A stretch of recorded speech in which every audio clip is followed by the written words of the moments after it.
হ্যাঁ দোকানদার, একটা সিগারেট দাও।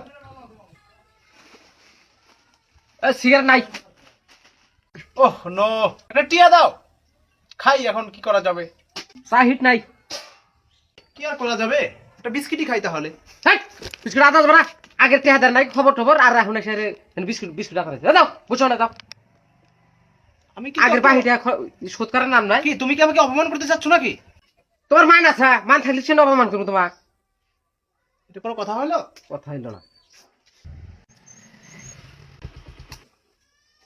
ভাই দোকানদার ভাই একটা সিগারেট দেন তো। হ্যাঁ ভাই, তুমি না বললা যে সিগারেট নাই? সিগারেট থাকলেও তোমার কাছে বেশবো না, বুঝছো? এটা অপমান করার একটা লিমিট আছে, বুঝছো? ও দোস্ত,